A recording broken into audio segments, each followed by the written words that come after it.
বলতে পারিনি। আয়নাটার সামনে একটা মানুষ দাঁড়িয়ে আছে, কালো আলখাল্লা পরা, মাথা নিচু, আর খুব ধীরে ধীরে কিছু একটা বিড়বিড় করছে। শব্দগুলো ঠিক বোঝা যাচ্ছিল না। এমন একটি আয়নার ঘটনা যে আয়নাটাকে দিয়ে কালো জাদু করা হতো, ব্ল্যাক ম্যাজিক করা হতো।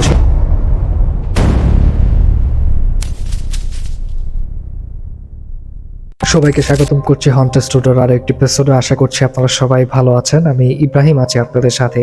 নতুন একটি ঘটনা নিয়ে হাজির হয়েছি আজকের এপিসোডে।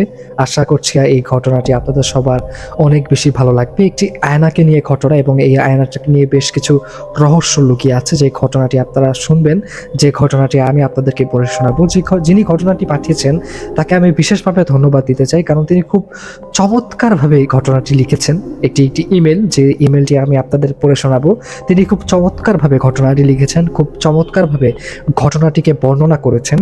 আশা করছি আপনাদের ঘটনাটি অনেক বেশি ভালো লাগবে। আপনারা যারা যেখান থেকে আমাদের হন্টেড স্টোরি শুনছেন, কমেন্ট করে জানিয়ে দিন কেমন লাগছে আমাদের এপিসোডগুলি এবং কেমন লাগছে আমাদের ঘটনাগুলি। এবং আপনার জীবনেও যদি এই ধরনের ভৌতিক ঘটনা থেকে থাকে, অবশ্যই আমাদেরকে ইমেল করুন। আপনি চাইলে লিখে পাঠাতে পারেন, কিংবা ভিডিও রেকর্ড করেও আপনার ঘটনা পাঠাতে পারেন আমাদের কাছে। আপনার ঘটনা আমরা আমাদের শোতে প্রচার করব। আমি কোনো কথা না বাড়িয়ে সরাসরি চলে যেতে চাই ঘটনায়। আশা করছি এই ঘটনাটি আপনাদের সবার অনেক বেশি ভালো লাগবে। তিনি ঠিক যেভাবে লিখেছেন আমি ঠিক সেভাবেই পড়ে শোনাচ্ছি। ভাইয়া, আমি সাইফুল ইসলাম। অনেকদিন ধরে ভাবছিলাম ঘটনাটা আপনাদের কাছে লিখে পাঠাবো, কারণ এমন কিছু জিনিস আছে যেগুলো নিজের সাথে না ঘটলে বিশ্বাস করা কঠিন। তারপরও লিখছি, যদি আপনারা মনে করেন শোনানোর মতো, তাহলে হয়তো অন্য কেউ সাবধান হতে পারবে। ঘটনাটা আজ থেকে প্রায় কয়েক বছর আগে। তখন আমি ইতালিতে থাকি। কাজের সুবাদে একটা ছোট শহরে থাকতাম। জায়গাটা খুব নিরিবিলি। দিনের বেলা স্বাভাবিক থাকলেও রাত হলেই কেমন যেন অন্যরকম নিস্তব্ধ হয়ে যায়। আমি আর আমার এক রুমমেট মিলে একটা বাসা ভাড়া নিয়ে থাকতাম। সবকিছু একদম সাধারণ ছিল। অফিস, বাসা, খাওয়া দাওয়া, এই ছিল রুটিন। একদিন ছুটির দিনে আমি একা বের হই শহরের একটু পুরনো একটা এলাকায়। সেখানে একটা অ্যান্টিক শপ ছিল। বাইরে থেকেই বোঝা যায় অনেক পুরনো জিনিসপত্র বিক্রি হয় সেই দোকানে। কৌতূহল বশত ঢুকে পড়ি ভেতরে। দোকানের ভেতরে ঢুকেই একটা অদ্ভুত অনুভূতি হয়, যেন জায়গাটা স্বাভাবিক না। আলো একটু কম, চারপাশে ধুলো মাখা কাঠের আলমারি, পুরনো ঘড়ি, পেইন্টিং আর অদ্ভুত সব জিনিস। সেই দোকানের এক কোনায় আমি প্রথম আয়নাটা দেখি। আয়নাটা খুব বড় না, মাঝারি সাইজের, কিন্তু ফ্রেমটা ছিল অনেক পুরনো ডিজাইনের, কালচে কাঠের। কেন জানি না আয়নাটার দিকে তাকাতে শরীর দিয়ে কেমন একটা ঠান্ডা স্রোত বয়ে যায়। অকারণে বুকের ভিতর ধরফর শুরু হতে থাকে। কয়েক সেকেন্ডের বেশি তাকিয়ে থাকতে পারছিলাম, কিন্তু আবার চোখ সরাতেও ইচ্ছা করছিল না। কিছু না ভেবেই আয়নাটা কিনে ফেলি। তখনও বুঝিনি এটা আমার জীবনের সবচেয়ে বড় ভুলগুলোর একটা হতে যাচ্ছে। বাসায় এনে আয়নাটা ড্রয়িং রুমে রেখে দিই। প্রথম দিন সবকিছু স্বাভাবিকই ছিল, কিন্তু দ্বিতীয় দিন থেকেই অদ্ভুত কিছু ব্যাপার শুরু হয়। রাতে ঘুমানোর সময় মনে হতো বাসার ভেতর কেউ হাঁটাহাঁটি করছে। প্রথমে ভেবেছিলাম রুমমেট হবে, কিন্তু ও তখন নিজের রুমেই থাকতো। এরপর এক রাতে খুব পরিষ্কারভাবে কান্নার শব্দ শুনতে পাই। শব্দটা খুব দূর থেকে আসছে না, বরং বাসার ভেতর থেকে আসছে মনে হচ্ছিল।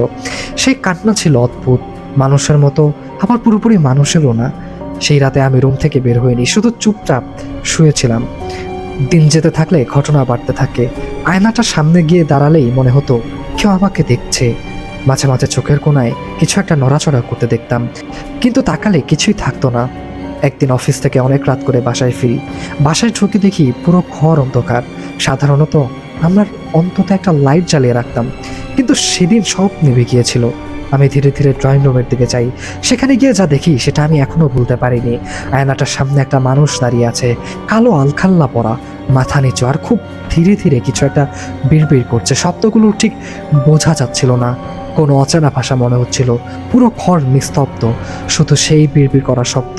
আমি কিছুক্ষণ স্থির হয়ে দাঁড়িয়েছিলাম, শরীর যেন কাজ করছিল না। তারপর একটু সাহস করে সামনে এগোতেই হঠাৎ পেছন থেকে কেউ আমাকে জোরে ধাক্কা দেয়। আমি সামনে পড়ে যাই। উঠে তাকাতেই দেখি সামনে কেউ নাই, আয়নাটা একদম ফাঁকা। সেই রাতের পর সবকিছু বদলে যায়। বাসার পরিবেশ যেন হঠাৎ করে ভারী হয়ে ওঠে। প্রতিদিন নতুন নতুন অদ্ভুত ঘটনা ঘটতে থাকে। কখনো জিনিসপত্র নিজে নিজে নড়াচড়া করে, কখনো দরজা নিজে থেকে খুলে যায়। সবচেয়ে ভয়ানক বিষয়টা ছিল আয়নাটা। মাঝে মাঝে স্পষ্ট দেখতে পেতাম আমার পেছনে কেউ দাঁড়িয়ে আছে, কিন্তু ঘুরে তাকালে দেখি কেউ নাই। আবার আয়নাটার ভিতর দিকে তাকালে সেই কালো পোশাক পরা মানুষটাকে দেখা যেত একদম স্থির হয়ে দাঁড়িয়ে আছে। পরিস্থিতি বুঝে আমি আয়নাটাকে ড্রয়িং রুম থেকে সরিয়ে স্টোর রুমে রেখে দিই। ভেবেছিলাম এতে হয়তো সমস্যা কমবে, কিন্তু সমস্যা তখনই আসলভাবে শুরু হয়। এক গভীর রাতে হঠাৎ ঘুম ভেঙে যায়। ঘড়ির দিকে তাকিয়ে দেখি প্রায় রাত 3টা। পুরো বাসা অন্ধকার, কিন্তু খুব স্পষ্ট একটা শব্দ শুনতে পাচ্ছিলাম, যেন কেউ মন্ত্র পড়ছে। শব্দটা আসছিল স্টোর রুম থেকে। আমার রুমমেটও তখন জেগে ওঠে। আমরা দুজনেই শব্দটা শুনতে পাচ্ছিলাম। ও লাইট জ্বালিয়ে স্টোর রুমের দিকে যায়। দরজা খুলতেই দেখি ভিতরে সব জিনিসপত্র এলোমেলো হয়ে পড়ে আছে, যেন কেউ সব কিছু ছুঁড়ে ফেলেছে, কিন্তু ভেতরে কেউ নেই। এরপর থেকে আমার শারীরিক অবস্থা খারাপ হতে শুরু করে। অকারণে অসুস্থ লাগতো, মাথা ঘোরাতো, আর রাতে ঘুম হলেই বিভৎস সব স্বপ্ন দেখতাম।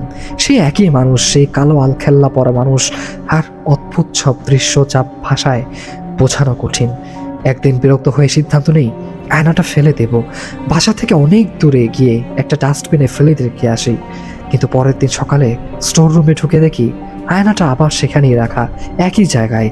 এই ঘটনাটার পর আমি পুরোপুরিভাবে ভেঙে পড়ি। বুঝতে পারছিলাম না কি করব। তখন অফিসের এক কলিগের মাধ্যমে একটা চার্চের ফাদারের সাথে যোগাযোগ হয়। সব কিছু শোনার পর তিনি বলেন এই ঘটনাটা খুব পুরনো এবং কোনো এক সময় এই আয়নাটা কালো জাদুর জন্য ব্যবহার করা হতো। তিনি আরও বলেন এমন আয়না নাকি অনেকগুলো আছে যেগুলো শয়তানকে ডাকার জন্য ব্যবহার করা হতো। এমনকি নবজাতক শিশু বলি দেওয়ার কথাও তিনি বলেন, যেটা শুনে তখন বিশ্বাস করা কঠিন ছিল, কিন্তু সেই সময়ের অভিজ্ঞতার সাথে মিলে সব কিছুই অস্বাভাবিকভাবে সত্যি মনে হচ্ছিল। তিনি বাসায় এসে কিছু প্রার্থনা করেন, কিছু দোয়া পড়েন এবং আয়নাটাকে আর না ছোঁয়ার পরামর্শ দেন। তারপর থেকে ধীরে ধীরে ঘটনাগুলো কমে যায়। আয়নাটা এখনো স্টোর রুমেই ছিল অনেকদিন। দরজা সবসময় বন্ধই রাখতাম। পরে গত বছর আমি বাসা পরিবর্তন করি। ঘটনাটা কতটুকু বিশ্বাসযোগ্য জানি না, কিন্তু আমার জন্য এটা কোনো গল্প না। এটা আমার জীবনের এমন একটা সময় যেটা আমি এখনো ভুলতে পারিনি। এই ছিল ভাইয়া ঘটনা। ভালো লাগলে পড়ে শোনাবেন। শুভকামনা রইল আপনার হন্ট স্টুডিওর জন্য। আমি আপনার ঘটনাটি পড়ে শোনালাম। এই ছিল ঘটনা। আমি আশা করব আমাদের প্রত্যেকটা লিসেনারের এই ঘটনাটি অনেক বেশি ভালো লেগেছে। ঘটনাটি কিন্তু আসলেই অনেক বেশি অন্যরকম একটি ঘটনা, ইতালের একটি ঘটনা, এবং এমন একটি আয়নার ঘটনা যে আয়নাটাকে দিয়ে কালো জাদু করা হতো, ব্ল্যাক ম্যাজিক করা হতো। সেই ধরনের একটি ঘটনাই আমি আপনাদের আজকে পড়ে শোনালাম। আশা করবো এই ঘটনাটি আপনাদের সবার অনেক বেশি ভালো লাগবে। আপনারা অবশ্যই জানাবেন আপনার মতামত, কেমন লেগেছে আমাদের আজকের এই এপিসোড। আমি আজকের মতো এখানেই শেষ করছি। আপনাদের যদি এই ধরনের ঘটনা থেকে থাকে অবশ্যই আমাদেরকে ইমেল করুন, আপনার ঘটনা আমি পড়ে শোনাবো। আজকের মতো এখানেই শেষ করছি। সবাই ভালো থাকুন, সুস্থ থাকুন এবং হন্ট স্টুডিওর সাথে থাকুন। আজকের মতো এখানেই রাখছি। আল্লাহ হাফেজ।